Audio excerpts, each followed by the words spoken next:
That's right. You are listening to the Andrew Gosser Show on 1039 WYAB. Andrew's out of town today, so he let me come in and fill in for him on this beautiful Monday morning, June 15th, year of our Lord 2026. Got a lot of stuff we're going to get to today, but the first thing we're going to get to, Andrew always likes to do this. He likes to start off the day with a Bible verse. And so the Bible verse we're going to be looking at today is 1 Corinthians 9:24. Do you not know that in a race all the runners run, but only one gets the prize? Run in such a way as to get the prize. And that is a theme that we're going to carry out through today's show, because ultimately we know that we can talk all that we want, we can try to do all that we want, but ultimately if we don't find a way to win, it's all futile. And because if we really want to deliver the America that I know a lot of you in this audience want, we have to win, because that's how you deliver results. All right. So like I said, we're here live on W1039 WYAB. If you can't find us on the radio, we're streaming on Facebook, YouTube, X. The X is at Andrew Gosser. That's Andrew's X account. And then also, if you can't find us anywhere else, WYAB.com. You can always listen to us there as well. All right. Obviously, the big story coming out of the weekend. By the way, did y'all see that UFC fight last night? That was some of the coolest stuff I've ever seen in my life. I don't watch UFC all the time, but that was really really really cool.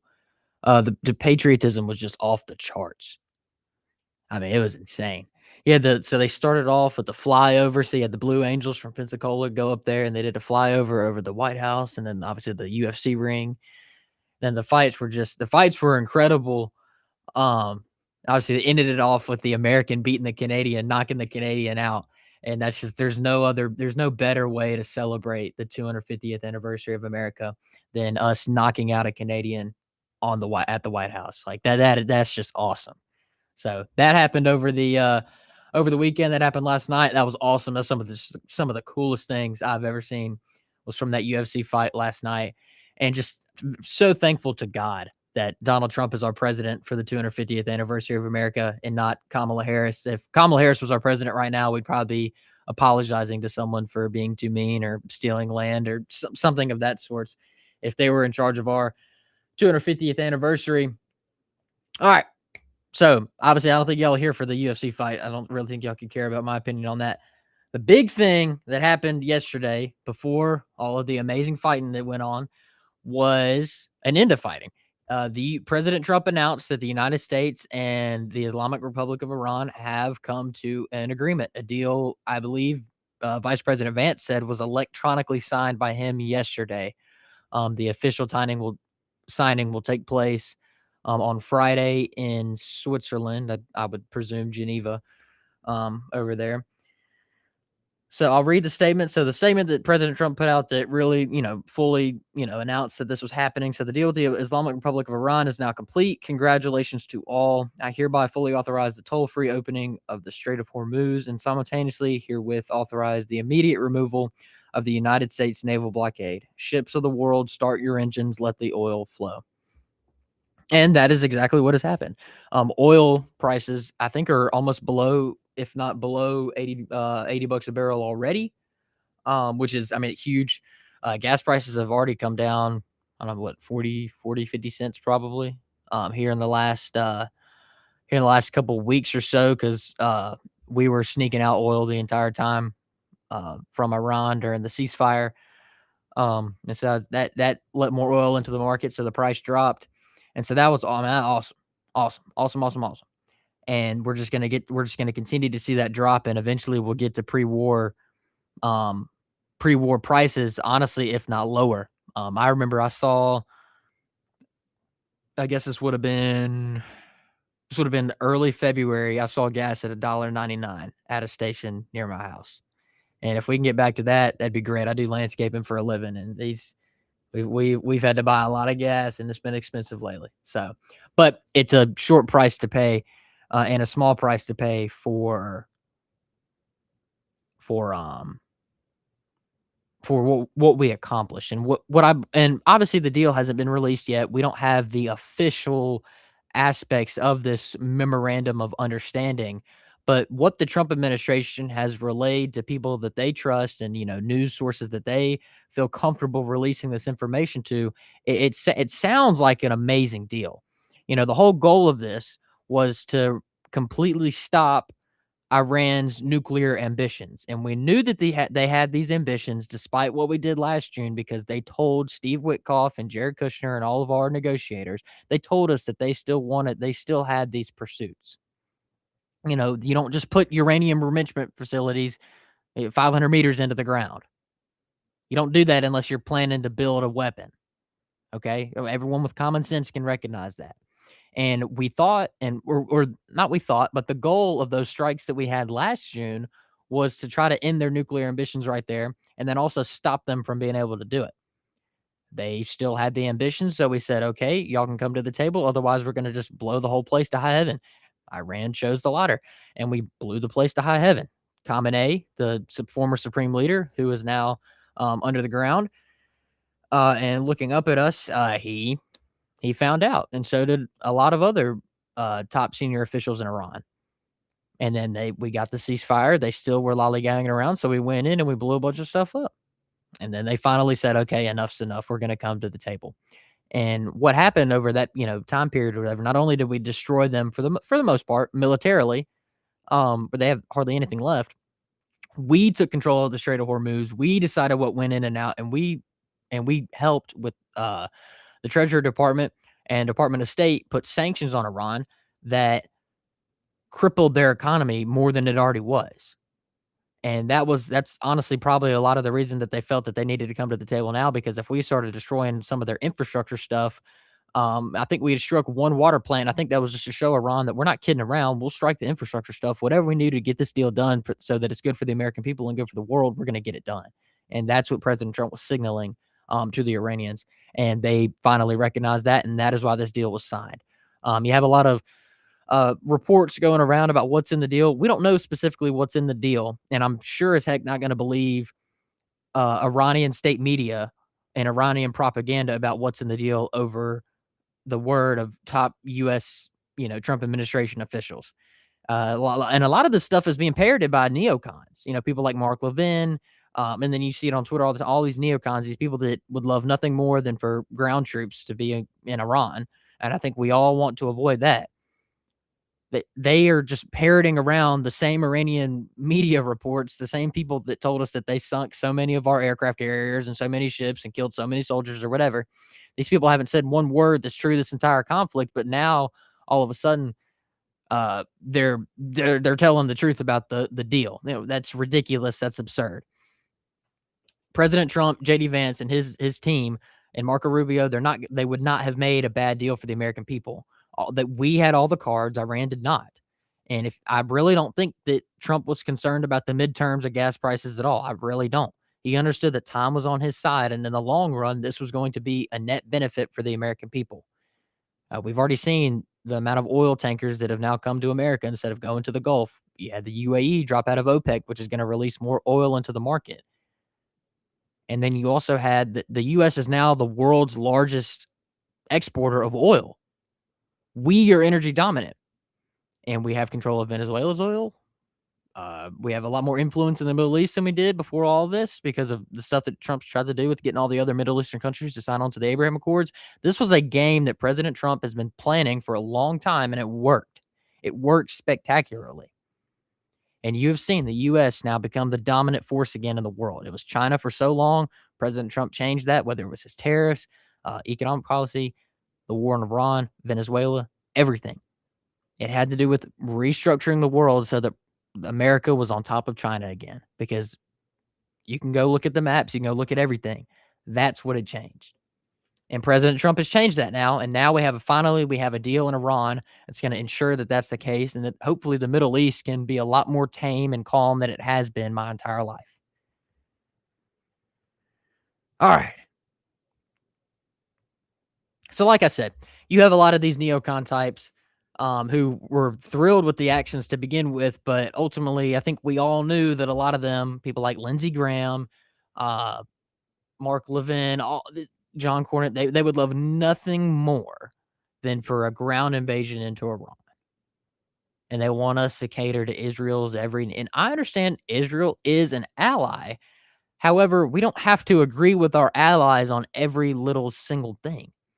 And Israel did try to disrupt this agreement from being signed yesterday whenever they responded in a lot more force than they probably should have against Hezbollah.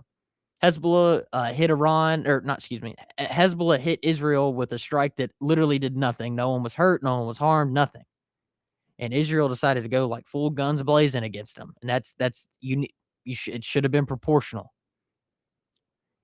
especially whenever we're this close to a deal on something so big. This isn't just, hey, stop fighting. No, President Trump is trying to restructure the entire Middle East so that we don't have to deal with this problem again because we've been dealing with it for 47 years. And it has cost a lot of American lives. It's costed a lot of American dollars. And it's just ultimately made the world a more unstable place if we don't deal with this problem now. And it's consuming a lot of time and energy and money and resources that could be spent and could be allocated towards the American people domestically rather than us having to keep dealing with these foreign problems. So if you're going to get in the way of that, we're going to have some problems. And President Trump, I think, has started to realize that is that, look, we can't, you're going to listen to us because ultimately we're the reason you still have a country, honestly. We're the only people that have y'all's backs right now. Don't turn on us for that. Just because we're trying to get something done that's going to be better for not only for you, for us, but for the entire world. That's the big game that's being played here. And by the grace of God, I think it has paid off. That is the only way that we can achieve, somewhat of a like real lasting peace in the Middle East is by the grace of God. And the Abraham Accords were a great start to this, and I think that's what Trump's trying to do. He's trying to get everyone to sign on to the Abraham Accords. He's tried to restructure it so that the U.S. is basically in charge of the Middle East, but we don't have to be there. We don't have to constantly be going in there and doing stuff. We shouldn't have to do that. Stock market is doing great after all this as well, by the way. So I know a lot of y'all have 401ks that are doing fantastic this morning.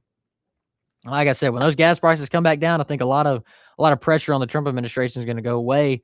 And not that they cared about it, but just like the noise and everything like that. Because um, that's honestly what voters cared about a lot, was just gas prices, and that to me that's kind of sad. I mean, I get it. I mean, I get it. I pay for it almost every single day.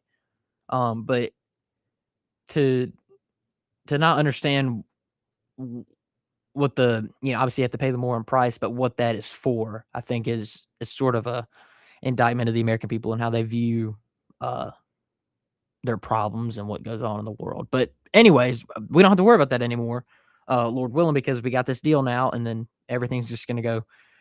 As far as gas prices are concerned, going to go back to where they were, and potentially even lower. So that's what's going on now. Look, we're going to get into sort of the more political sides of this. I just wanted to get the actual parts of the deal that we think we know about, what it means for the world, and what the goal of this was here in this first segment. The second segment, we're going to go hard on a lot of the politics parts of this. So y'all stay tuned in. We're going to take our first break here on the Andrew Gosher Show on 1039 WYAB. We will be right back.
And we are back on the air on the Andrew Gosser Show on 1039 WYAB.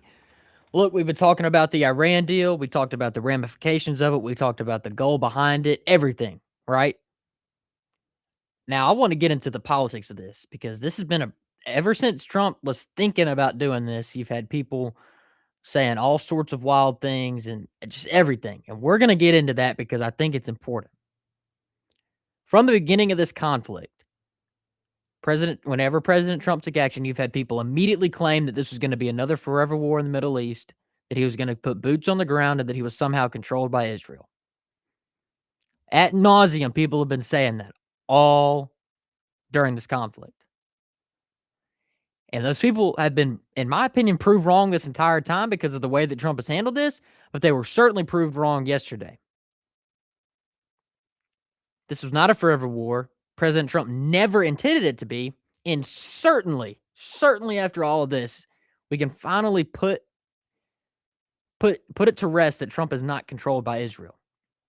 He made this deal at the behest of Israel. Israel does not like this deal because it sort of constrains them with Lebanon.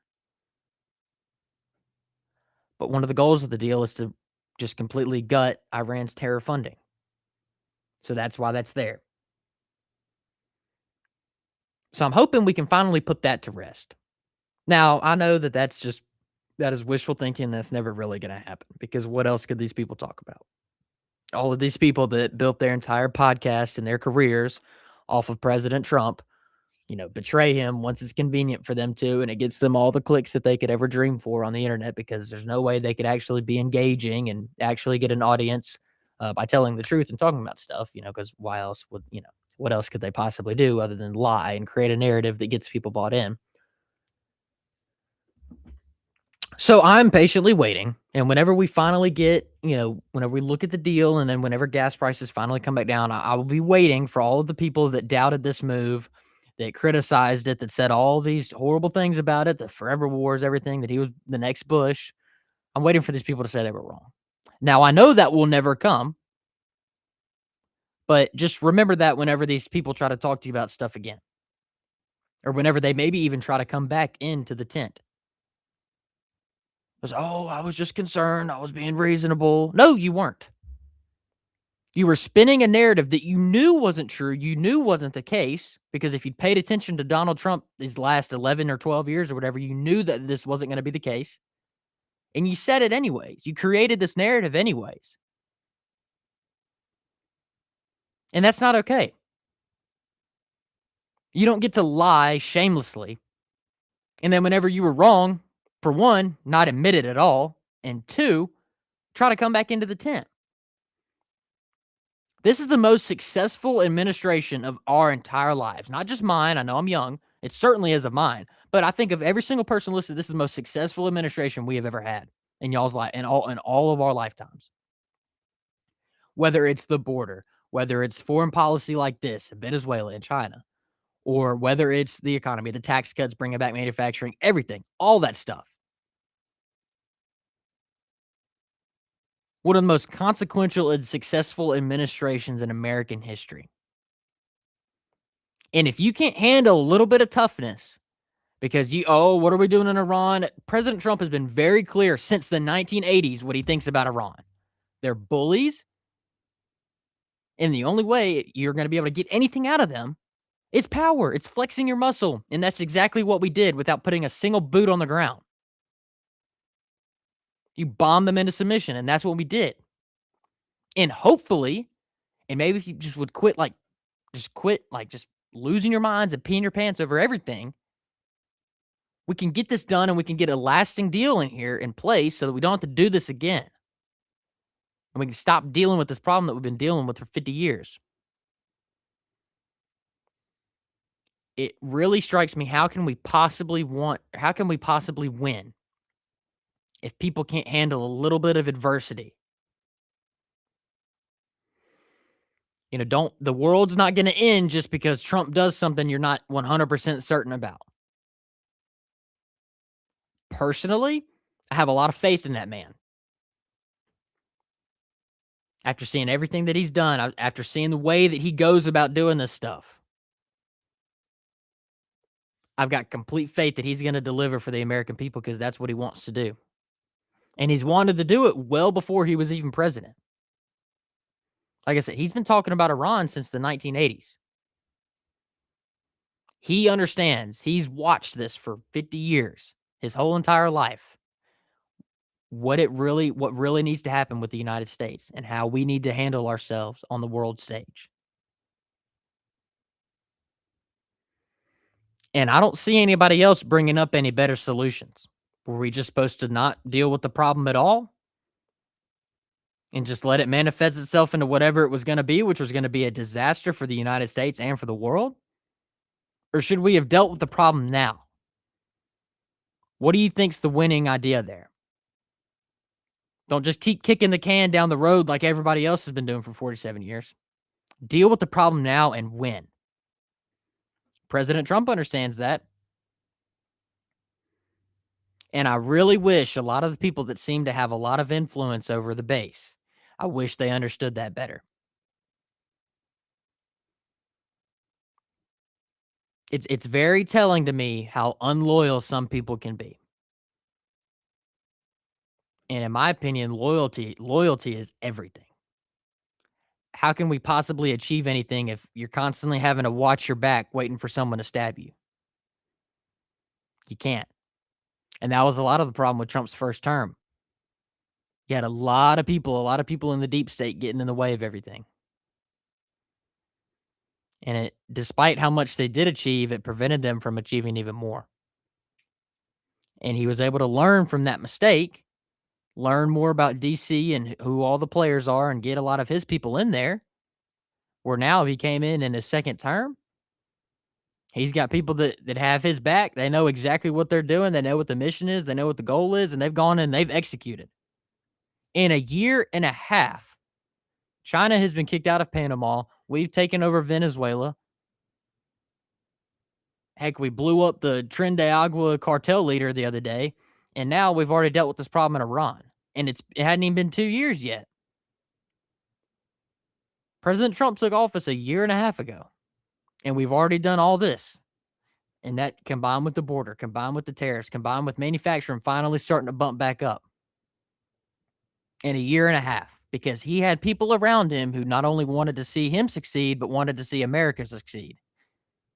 They weren't just concerned with their power, with their influence, their mission, their goal. It was all one. It was America winning. And I find it really telling that you'll have a lot of people, and this isn't just nationally, this is locally as well.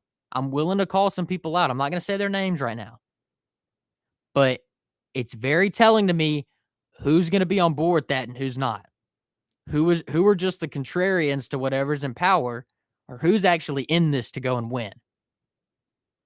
Because if all we do is complain, complain, complain, and don't have any idea what we're going to do once we actually get in charge, you're not going to accomplish anything. And it's just going to be the same old stuff over and over again. But you're going to feel good about yourself because the people that say the right things are in charge. But what are they actually doing? If you have no plan to govern once you get in charge, all that talk is useless. And that's what President Trump was sick of. And he changed that. He came down the golden escalator and he won that campaign because he gave the American people something to vote for. And he delivered on it. And that's why he got more votes than he did in 2016 and 2020. That's why he got 74 million votes in 2024. Because he gave the American people something to vote for. He went on the offense. He wasn't just on the defense. That's a lesson that we on the conservative right, especially here in Mississippi, can learn from. Give people something to vote for, and whenever you do finally get in power, deliver on those results and stop just talking. And we're going to get into more of that in the next segment because this is a broader idea of politics that I've been thinking about and I've been trying to learn about. Is what do you do when you actually get in power? How can you win? And how to carry yourself. Look, we're going to take our second break here. You listen to the Andrew Goshin Show on 103.9 WYAB. We will be right back.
And we are back on the Andrew Gosser Show on 1039 WYAB.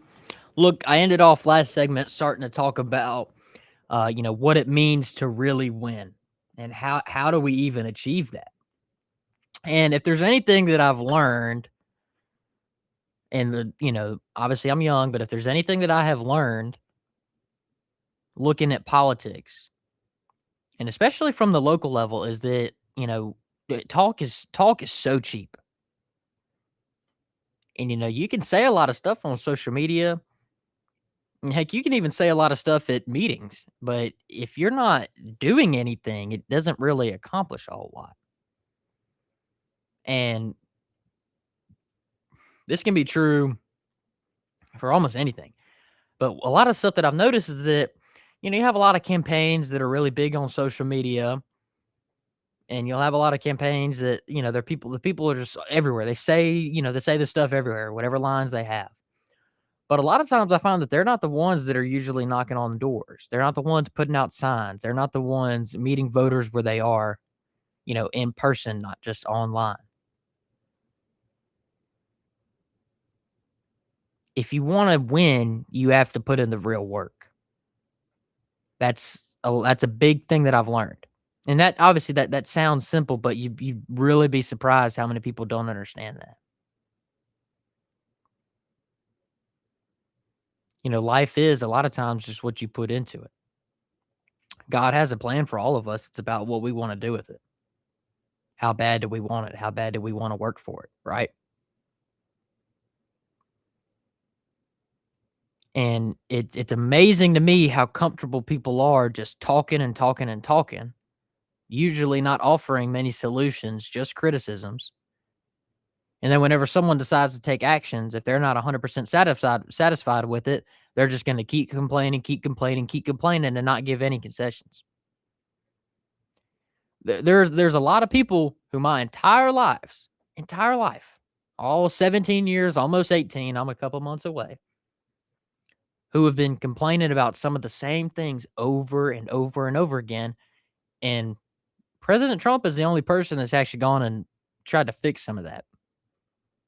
Whether it was Roe v. Wade, whether it was manufacturing, whether it was immigration, heck, even some of the vaccine stuff like in Maha and the food dyes and all that stuff, he's largely delivered on it. And for the life of me, I don't understand how some people either don't recognize it or don't seem to appreciate it at all. And how like just they're so easily able to stab President Trump in the back whenever he doesn't always do what they want 100% of the time. No president's going to be able to do everything that you want 100% of the time. Heck, I defend him probably more than anyone in Mississippi, maybe with the exception of Andrew or Clay, but I'm still not 100% on board with every little thing that he does. There's some stuff in his agreement with China I wasn't thrilled about, that I wasn't too thrilled about the Iran war, but I knew why we were doing it. No person, no president is ever gonna be 100%, 1,000,000% perfect, but what I do understand is that he is the only one of these people that has ever actually decided that they were gonna get up and give people something to vote for, let alone in the Republican Party. The Republican Party, at least the way that I've seen it since I've grown up, it was Mitt Romney and Paul Ryan when I was growing up, and then it was Trump, and then I've seen Trump have to fight with the old guard, the old establishment the entire time I've grown up. And it's because they love nothing more than being in the minority where they can just talk, talk, talk, and talk, talk, talk. But whenever they get in the majority, they really can't deliver. I mean, we haven't even been able to get the SAVE Act passed. That's voter ID. If we can't get that passed, what are we doing? But I've seen that Trump has been the only person that's gone in and actually like tried to get stuff done. And I think that's a lot of the reason they hate him. And for the life of me, I don't understand why the people who have been complaining about nothing getting done aren't supportive of him for trying to get stuff done. Just because he's not their perfect image of what a president should be, I guess. If you want to win, you're going to have to deal with the cards you've been dealt. You can't just create your own deck. We don't live in a perfect world. And so we don't need to play by the same rules as the left where they just create an imaginary scenario and roll with it. No. Understand what we have in front of us, what we have to deal with, and how can we move, how can we win from there. I understand that, people can have reservations about things, and that's fine. Have your criticisms of whoever it is, but make sure that they're true. And if our goal is to pursue the truth, right now, Trump is the one that's going to win, and he's the only one delivering. And if we want to grow our movement, if we want the Republican Party to be what it's supposed to be, President Trump is that vessel for it right now. He has remade the Republican Party. To an extent, it's not there yet. I mean, this takes time. But if I think about where the Republican Party was in 2015 compared to where it was now, it's almost unrecognizable. Think about who is in the Senate now compared to who is in the Senate in 2015. Who's in the House of Representatives now compared to who was in the House of Representatives in 2015. Heck, you can even look at a lot of state legislatures and, governor's offices. How much more ambitious these states have gotten. Places like Florida, Texas to an extent, but places like Tennessee, Louisiana, even Georgia, how much more ambitious these Republican governors have become since Trump has entered the scene. And they're all wildly successful right now. Georgia, Florida, all of them. Because the Republican Party finally went on offense. They finally decided they were going to get stuff done instead of just saying, hey, we're not that, vote for us.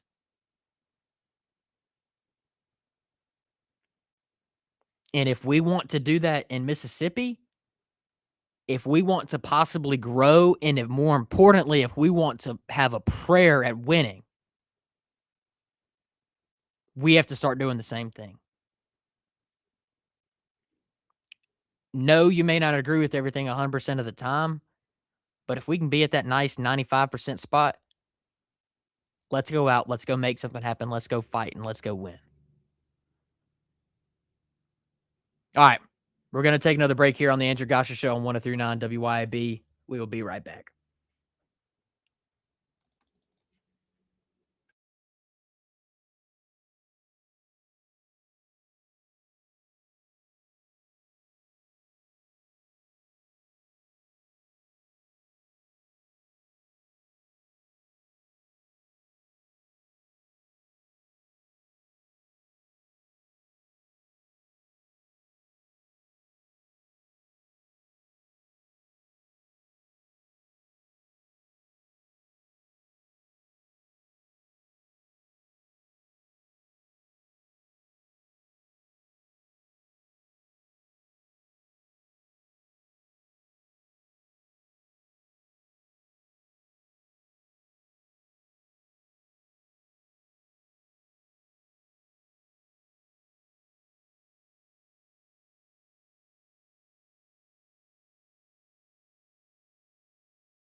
And we are back for our final segment here of the first hour on the Andrew Gosser Show on 1039 WYAB.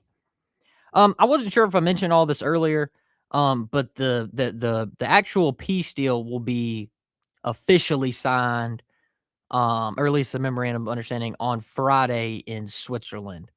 Um, Vice President Vance went on, I think it was NBC this morning, I think, and said that they electronically signed it yesterday. So that official, ceremony or whatever, will be on Friday. One of the funniest things happened at that UFC fight last night. At on his little post-fight speech or whatever, one of the fighters said that Michelle Obama was a man, and Twitter is just having a meltdown this morning.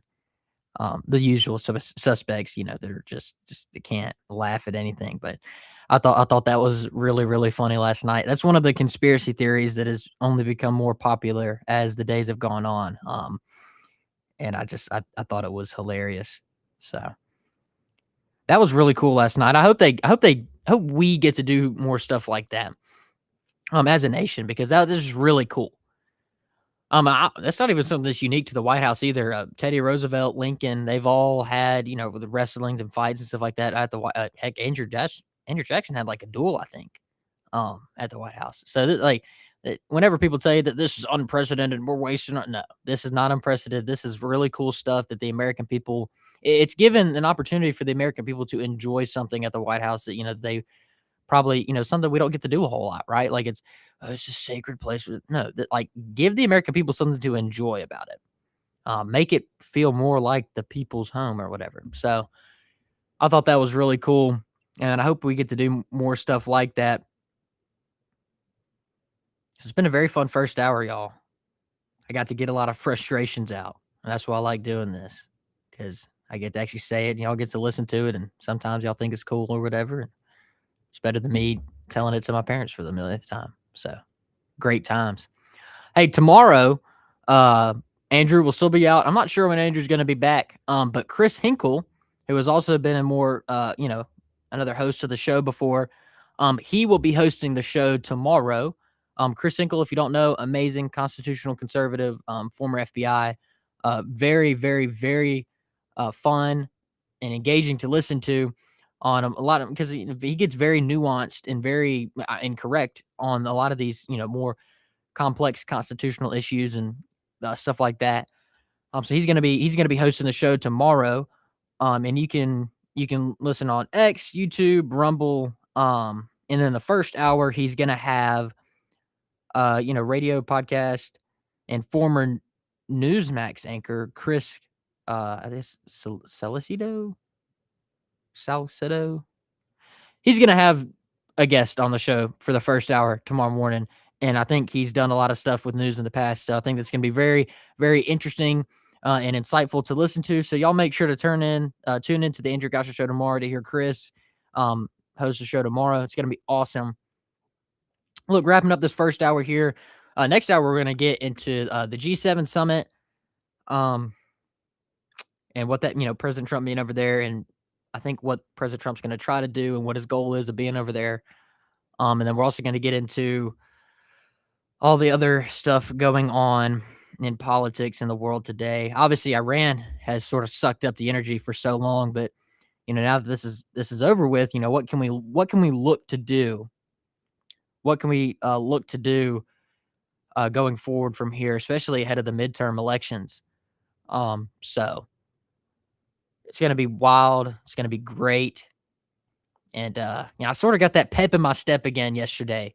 A lot of just drama and just stuff has been going on. It's like we finally got some like really, really, really good news again.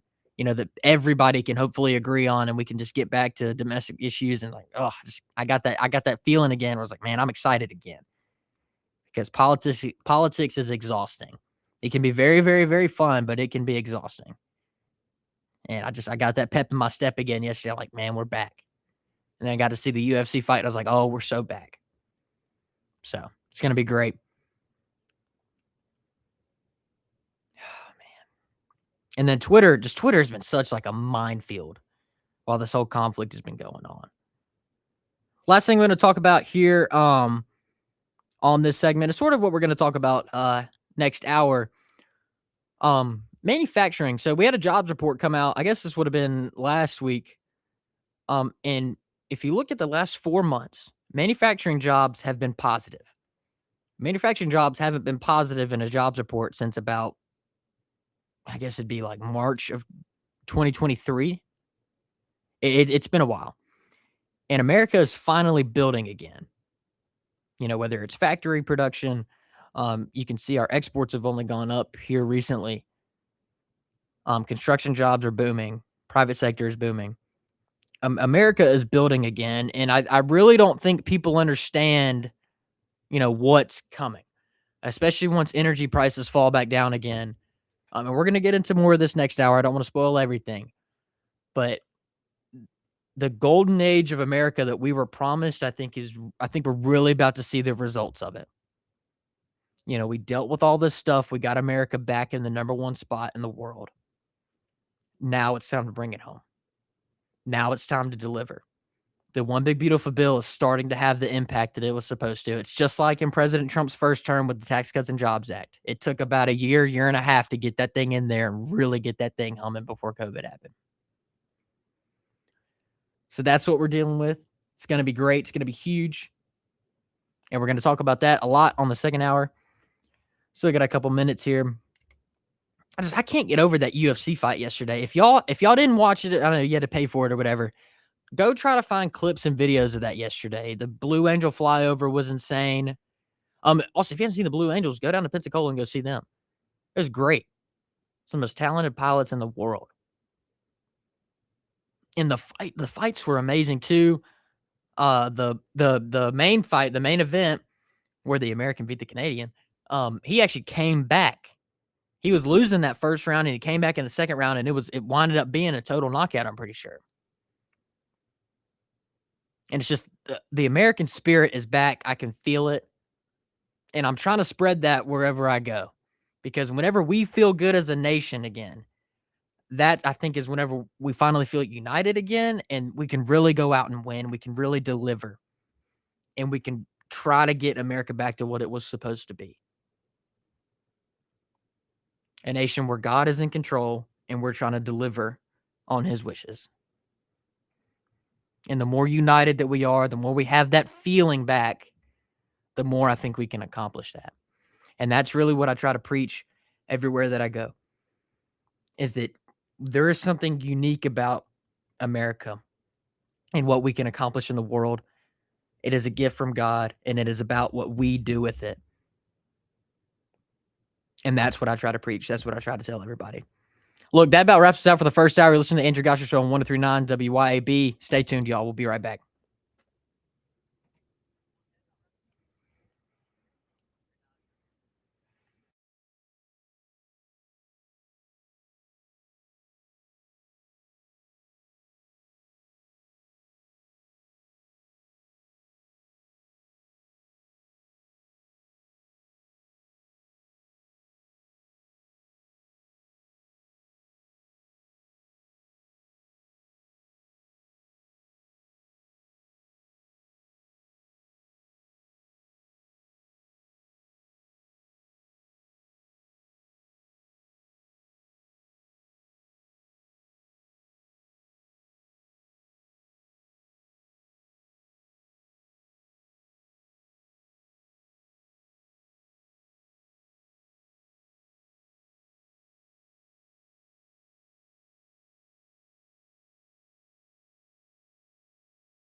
That's right. You are listening to the Andrew Gosher Show on 1039 WYAB, live here in Flora, Mississippi. I wish it was sunny and, it was a beautiful day. Unfortunately, it is pouring rain outside. So a little bit of a dreary day, but that's not going to stop us from delivering the wonderful news to all of you people out here listening. Can't find us on the radio. We're streaming on X, streaming on Facebook, streaming on YouTube. And if you can't find us anywhere else, you can always find us on WYB.com. Here for the second hour here, first hour, talked all about Iran, talked about what it means to win. And I'm sorry, some more breaking news about Iran has come out in like literally the last 2 minutes. So I'm sorry, I'm going to have to talk about that. But first thing I'm going to do, I absolutely butchered the last name of the guest that Chris Hinkle is having on tomorrow. I don't even remember how I tried to pronounce it, but you pronounce it Chris Salcedo or Salcedo. Chris Salcedo. That's what I'll say it is. Chris Salcedo. And that actually is really good, like radio name. So yeah, Chris is going to have him on tomorrow. Chris keeping me humble, making sure that I pronounce the last names correctly. So thank you to Chris for that. So y'all make sure to tune into that tomorrow. I believe Chris will be on with other Chris on the first hour tomorrow. So yeah, exciting times here at WIAB. While Andrew is out of town in Wisconsin, up there seeing his family. So hope he's having a blast up there. All right, we're going to get into this second hour here. I want to start off. So this is from Phil Stewart. If you don't know who Phil Stewart is, he is I think the senior, so the chief national security reporter for Reuters. Now, look, far be it from me to say that Reuters is always credible, but this guy's been pretty on point for most of this war and most of this conflict in Iran. So this is from a senior U.S. official. And this senior U.S. official says that a memorandum of understanding has been signed.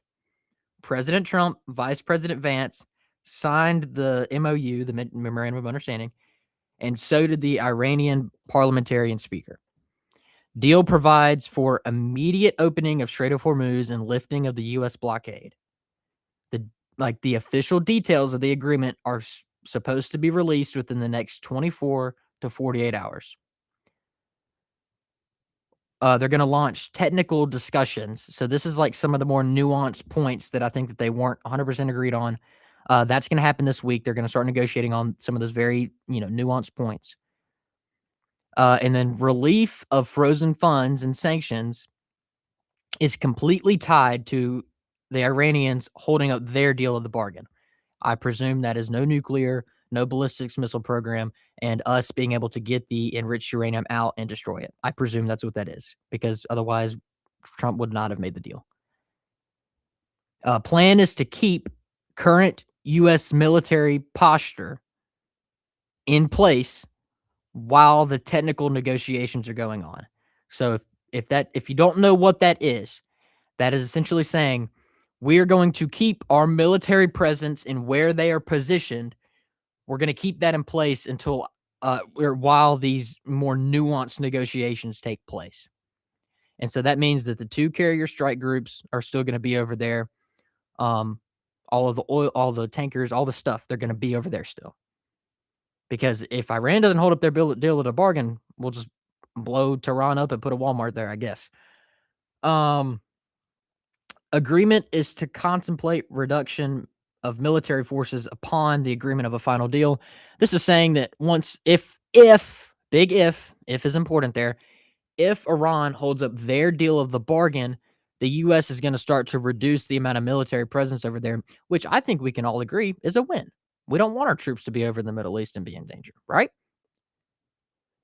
And then this says that the U.S. was unhappy with the job that the Omanians did during negotiations before the war. So if you don't know, we were sort of the Iranians and the U.S. had the Omanians as the middlemen for negotiations. And so the U.S. they don't think they did a good enough job. So that was literally like as soon as I got done with closing out the first hour, I opened up Twitter and that was the first thing that was on my feed. And I'm like, crap. Why couldn't they have sent this out an hour ago so that I could have talked about it in the first hour, and instead of having to, keep talking about Iran into the second hour.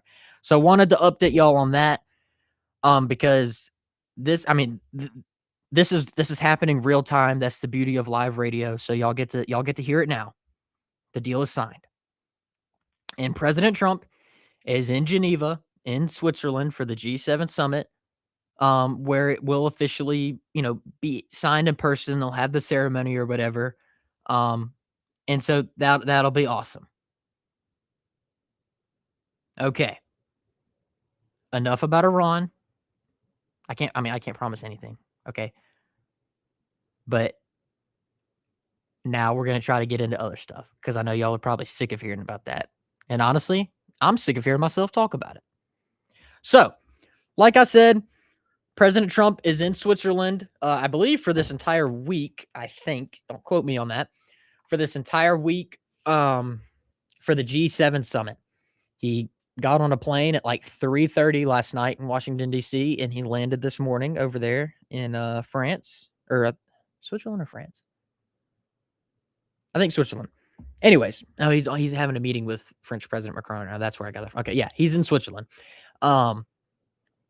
And we know how this goes. Anytime President Trump gets over to Europe, he always has a blast, and he always basically tells all of them to their faces that they suck and America is on top of the world, and y'all can keep killing yourselves with climate change and immigration and all these left-wing policies that really don't do anything but destroy nations, and we're going to continue being America, and we're going to continue being on top of y'all. And I'm looking forward to him hopefully doing more of that. But I think the larger goal, obviously, last thing we're going to talk about Iran, is him getting people on board with the deal that they're making in Iran, so that the world can sort of move on from this issue. And I think that's one of his main goals. Obviously, get the peace deal signed, but then also I think he's going to continue to harp on the U.S. becoming the top dog in the world again, right? And that, whether that's tariff policy, our oil exports to these countries, stuff like that, right? And then also the idea, he put out a True Social post this morning, basically saying, if you import the third world, you become the third world. And France and the United Kingdom and Ireland, they're starting to realize that. Obviously, you had Henry Nowak, that whole story where he was detained by police because his killer accused him of being racist, and he bled to death while he was in handcuffs, even though he did nothing wrong. And then you had the beheading. Someone was almost beheaded, like their head was almost cut off in Ireland, by a migrant last week as well. So Europe is finding out what the results of these policies are the hard way, and ultimately we might touch on this later in the show. I'm not sure yet. America can look at that and say, "Hey, we're not even gonna entertain that idea." America cannot look like that, where we're having to deal with this week in and week out. And we've had several incidents, but we can choose to not have to deal with that routinely. So I think that's what the president is going to say and do while he is over in Switzerland. He's just going to say, "Look, y'all are killing yourselves, and y'all can change it, and we can get back on board, and we can help y'all out." And so I think that's what the goal is. But obviously, it's going to be great. All these globalist people having to deal with Trump is always fun to watch. So, and actually, breaking news. This is why I love doing this. Okay, so President Trump is having his little not press conference, his little meeting or whatever with French President Macron. And this is what he said. So after ending the Iran war, he said, "Very good conversation yesterday with President Zelensky and President Putin, and I see maybe we can do something that I really do. I think they're both open to it. So now that is finished. Now that this is finished, we're going to be focusing on that. Let's see if we can get that one done. 25,000 people a month dying, mostly soldiers, and that shouldn't happen." So we made peace in the Middle East. Now he's going to go to Ukraine, and all the left he said he was going to end the war in 24 hours, and he didn't. No one has done more to try to get the war in Ukraine ended than President Trump. Obviously, I think this was 2 or 3 weeks ago. He got the ceasefire for 3 days for some prisoner swaps and just, break from fighting secured for that. He is doing everything that he can to get that war ended because and I remember this like it was yesterday, even though it was like over 3 years ago at this point.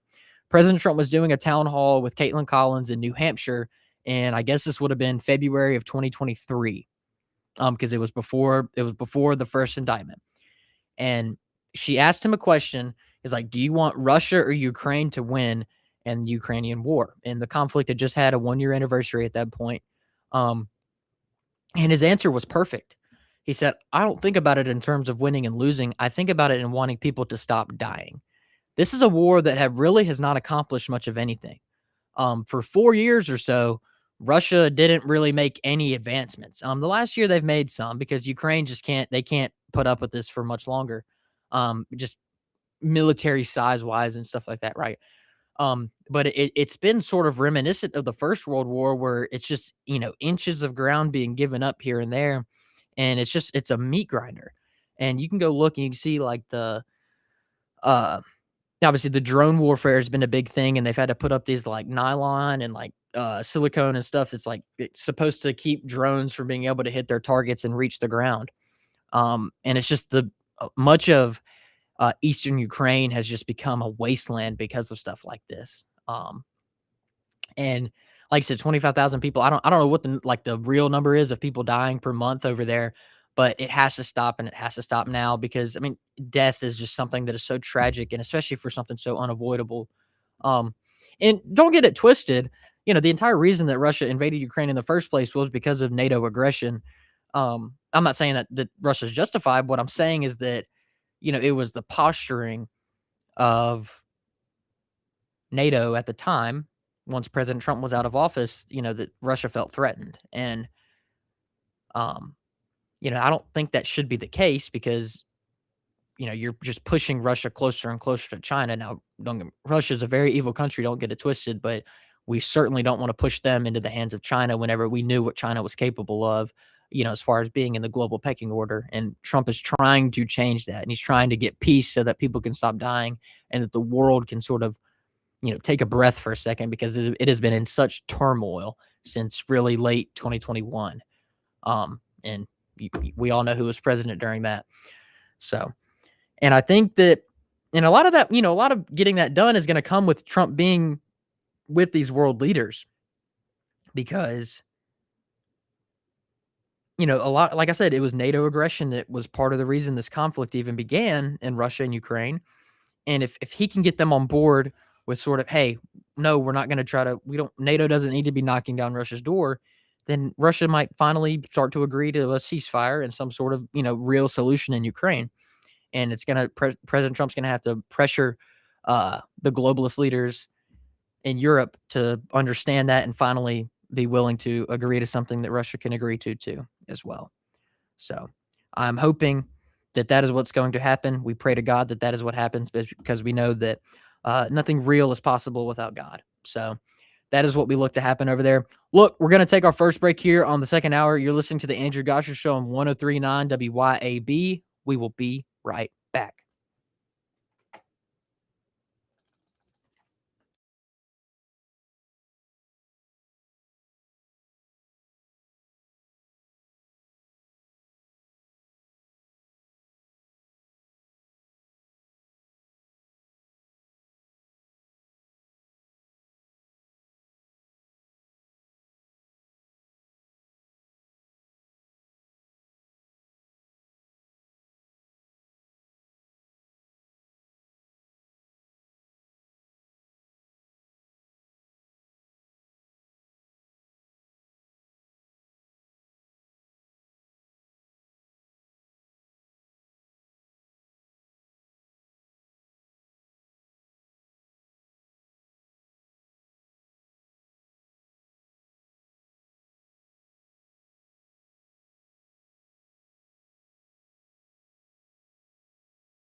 And we are back on the Andrew Gosher Show on 1039 WYAB.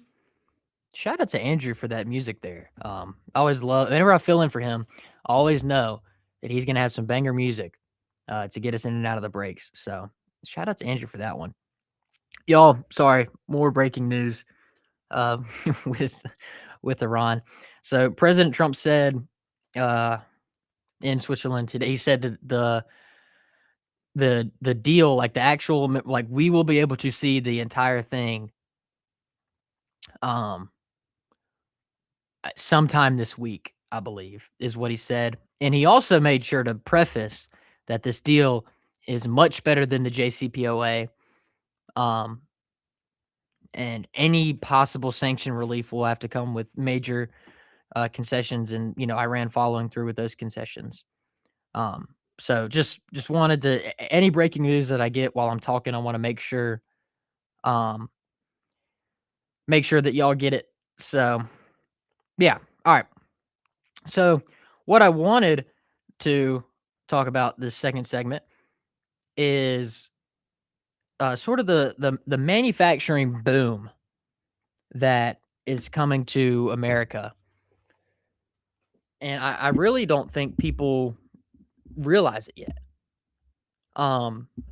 Like I mentioned earlier, manufacturing jobs have been on a steady decline since about February, March of 2023, I think.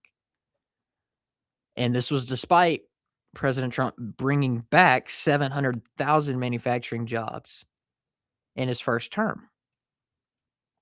Of course, with the many regulations, the climate policies, everything that the Biden administration implemented, the manufacturing eventually started to decline. Well, recently, since February, we have seen manufacturing jobs finally on an upward trend. And at the same time, we've seen construction jobs go up. We've seen factory production go up. Everything. This is not just a fluke. This is because of the tariff policy and the tax policy of President Trump. How strong really is a nation if it doesn't produce anything, if it doesn't manufacture anything? This is sort of out of left field, but there's almost no better example of a country not, producing its own goods than Nazi Germany. Nazi Germany was very audacious and very ambitious in their foreign policy goals, and one of the reasons that they lost the war was because they hardly produced any of their own stuff. If you don't make anything and you have to rely on everybody else, what happens whenever that gets cut off? To wrap it back up to America, what I'm saying is that and we saw this during COVID, if we rely on the world for our goods and materials, then the world can hold us hostage. America should not have to live like that. They should not be forced into anything like that. I mean, COVID was a perfect example of this.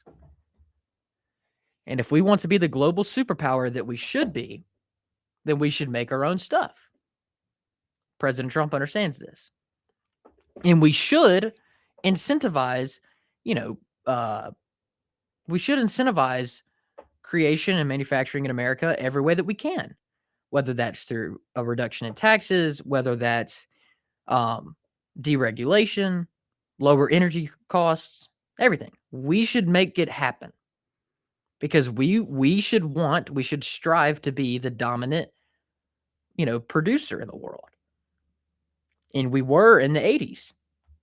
Now China is. That's what Trump is trying to change. And what's been different about these jobs reports during President Trump's second term is that it's been the private sector that's been so dominant. For much of the Biden administration, it was government jobs and jobs that went to illegal immigrants. And what we have seen is a huge reduction. I think like 300,000 employees have been fired from the federal government, and foreign-born workers has gone down in President Trump's second term. And what we've seen is a major increase in private sector jobs. And this is something that President Trump likes to talk about a lot. And my economics teacher, Mr. Sweeney at Northwest Rankin, he always said is that, growth is not just growth. It's all determined by, is it real or not? What is it producing? You can add 100,000 government jobs, but what exactly does that do? You're just creating more work for people to do and more money the federal government has to spend, or you can create 100,000 private sector jobs, and that's real people, making real stuff that pumps into the economy that grows the economy that way. There's a major difference, and one is a lot more effective than the other. One looks good on a jobs report, and the other's creating something real,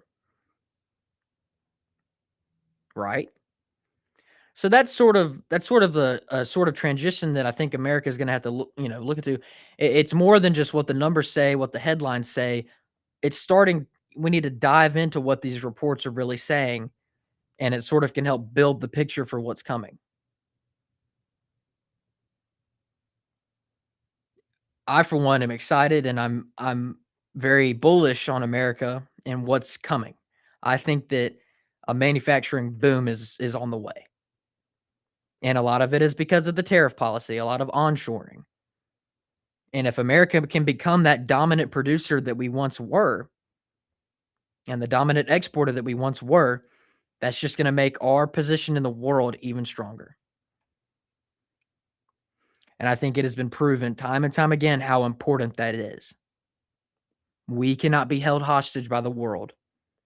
We need to be on top of the world. And so, Lord willing, that's exactly what we're working on. So I just wanted to highlight all of that and highlight on the work that's being done and the results that are already coming in and the results that I think are going to be even bigger and better here in the very near future. A lot of people like to get onto the president for not focusing on domestic issues, but the economy is not something you can just snap your fingers and it's fixed, right? That it takes time for this stuff to filter through. And being patient seems to have paid off, at least in my opinion. So that's what we're working on. That is what is on the way. And Lord willing, it's gonna deliver for the American people. And in my opinion, I feel like we see some of it in Mississippi. I know there's like some of the data centers and stuff, and I understand the concerns there, but there's been a lot of economic growth and development that has been a great thing for Mississippi.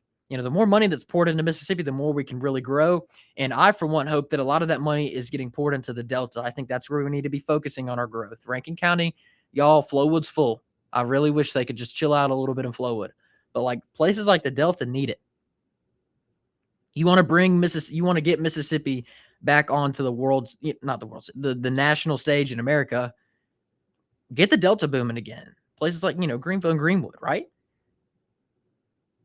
There's no like we should be striving to make the Delta a booming economic zone again. And that is, emphasizing on agriculture, but also understanding there has to be some manufacturing there as well. I mean, you got I-55, you got I-20, you got 49, you got Mississippi River. Make the Delta great again, I guess, is what we could say. I don't know that probably ruffles some feathers or whatever. I really don't care. But Mississippi does not need to fall behind. And I thank Tate Reeves for, sort of understanding this. We need to grow. And let's make sure that the growth is in areas that we need it to be in, not areas that are already good. Because if we want to bring the state up as a whole, we need to grow as a whole, not just in a couple of parts. All right, y'all. We're going to take our next break. You're listening to the Andrew Gosher Show on 103.9 WYAB. We will be right back.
And we are back for our, what is this, third segment of the second hour on the Andrew Gosha Show on 1039 WYAB.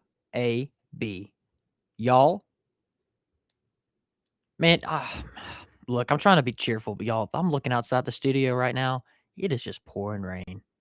And it is dark, it is dreary. And I was supposed to cut grass today. And I was sort of looking forward to it. Go make some money, go cut some grass, get some cash. But I don't think I'm going to be able to do that today, y'all. But look, at least politics is going good today. And that's not something I've been able to say lately because a lot of people have been really annoying lately. But it is what it is. Look, I'm hoping that this has been a very polarizing, time in our political climate. And I'm hoping that now that the whole Iran thing is hopefully in the rearview mirror, I'm hoping we can get back to the stuff that really matters. Domestically speaking, of course, obviously the Iran thing matters, but a lot of the stuff that, you know, I think makes the biggest difference locally speaking. I'm hoping we can get back to being focused on that, because that I think that is our the discourse, and it's because of the media. They know that it's going to get clicks or whatever. A lot of the discourse, just people have just been so focused on Iran whenever there's been a lot of stuff going on domestically as well. So I'm really hoping that is what's happening here, is that we can finally get back to that stuff, because I'm ready to go fight and win. And well, obviously we got to get geared up for 2027, y'all. Okay, 2027 is not really that far away. You got the Neshoba County Fair. What, next week? I guess. Yeah, I'll be up there for at least one day, doing some stuff. So we got to get ready for 2027, y'all. And obviously everybody is talking about the governor's race. You already have Andy Gibson, Philip Gunn, and more will be announcing soon. One candidate will be announcing in a few months. So, but everyone's focused on the governor's race. But I think that we need to take a look at some of the lower races. That I really don't think people are talking about, just because of how hectic the governor's race is supposed to be. One that I want to take a look at first, real quick, is Secretary of State. Obviously, we all know Michael Watson is running for lieutenant governor. So Secretary of State has become open. And Shawaski Young is running as a Republican for that seat. He has a very good social media game right now. But I've heard that there's going to be at least one other name is going to be entering that race soon. And that's going to be a very interesting primary, in my opinion. And I'm really curious. How big of an issue are they going to make election integrity? Because I think we can all agree that Hinds County is probably one of the most corrupt counties for elections in America. There's no doubt in my mind about it. What goes on in some of those South Jackson precincts is probably something that would make the devil blush. So, Lieutenant Governor, I'm not sure if anyone, at least on the Republican side, is going to run against Michael Watson. I think it would be foolish for them to do so. Michael Watson has a lot of the conservative right and a lot of the establishment right on his side. I would imagine he would pretty handily win a primary. You could have a couple wild card names that would go in there and maybe ruffle some feathers and get some things moving about there. I do not think Delbert's going to run for lieutenant governor again. Actually, I don't even know if he can. Actually, is that a term seat? Can he only be there for 8 years? I'm not sure. I need to do that. That's bad on me for not knowing that. And then Attorney General. Lynn Finch has sort of signaled that she might run for governor. But if that does, then who runs for Attorney General in Mississippi? I can't, for one, I really can't think of any, immediate names that come to mind. Maybe some like state senators, who have a lot of experience in law, maybe. But I can't think of anything off the top of my head. Who's going to run for Attorney General and who's going to, because a lot of the problems, and Michael Watson's talked about this, Shad White's talked about this, is that a lot of the reasons that things have sort of been limited, whether it's election integrity or prosecuting fraud, is Lynn Finch's office. They're saying that she hasn't prosecuted what she needs to. Okay. Well, who, if she runs for governor, or heck, someone could even try to primary her, who is gonna, I can't think of any names off the top of my head. So that's gonna be very interesting to watch. Um, I mean, Lord knows what that could turn into. So, and then let's see. Oh, the auditor's race is gonna be. I think there's already what? There's already 2 names in that race because Shad White's not running for auditor again. Um, so was it Nick Sparks and then Nick Bain? So Sparks and Bain, I know, have already entered the race for auditor as well. Supposedly, there's going to be a couple more names that enter that race. So, like everyone's concerned about the governor's race, but I really think people need to start paying attention to these other races because ultimately, the governor can only do so much. Mississippi actually has one of the weakest governor's offices in the country.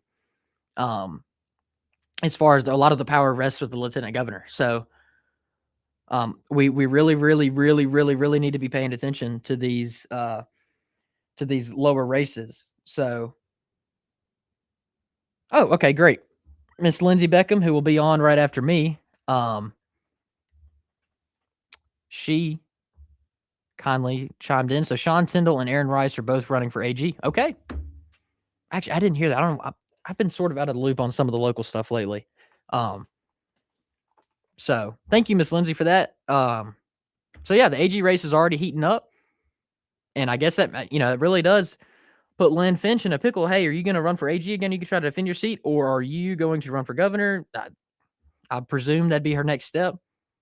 So look, we got a lot. My point is, we got a lot of local races, state races that I think people need to be paying attention on. So, get educated and start doing your research now so that come primary season, post Neshoba County Fair, and the closer and closer and closer we get to the primary, y'all can be locked and ready to roll and we can deliver real wins for this state. So that is what I would say to everybody. So yeah.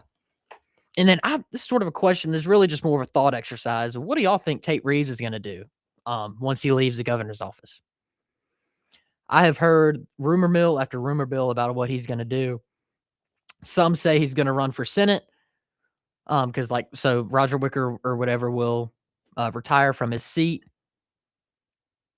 Um, so, and they presume that that Tate will be the appointment to replace him, and then there'll be a special election or whatever. So that is what I've heard. Will he just go off and be like Phil Bryan and Haley Barbour and take some position in some administration or whatever, or just just be an influential figure in Mississippi politics? I don't know. That's just a thought exercise um that is a thought exercise that I just want to introduce to y'all because I've been thinking about it as well. Like, what is Tate going to do after he gets done with this? So yeah, it's going to be great. All right, y'all. We're going to take one last break here on the Andrew Gosser Show on 1039 WYAB. We will be right back.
All right, y'all. We are back on the Andrew Gosher Show on 103.9 WYAB here for the final second. I want to thank y'all for tuning in to me today. Like I said earlier, Andrew is out of town. He's in, I think, Milwaukee, Wisconsin, I think is where he's at. Up there seeing some of his family, and his wife is doing some stuff up there for work. So we wish him safe travels, and we thank him for letting me come in, and thank y'all for listening and tuning in to me ramble on for 2 hours or whatever.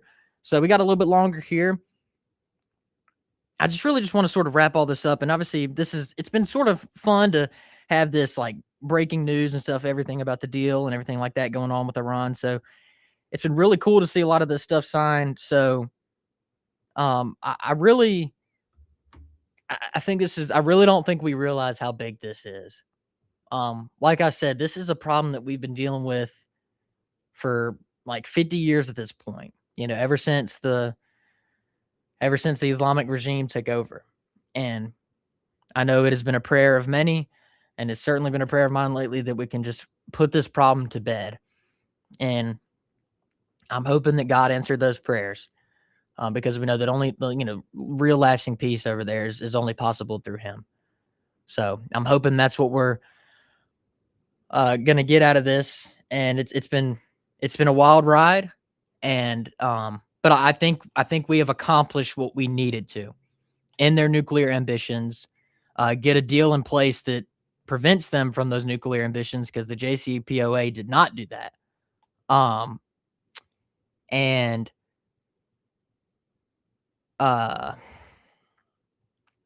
try to end their ballistic missile program, because they can build up a stockpile of that would essentially make the Strait of Hormuz impossible to navigate.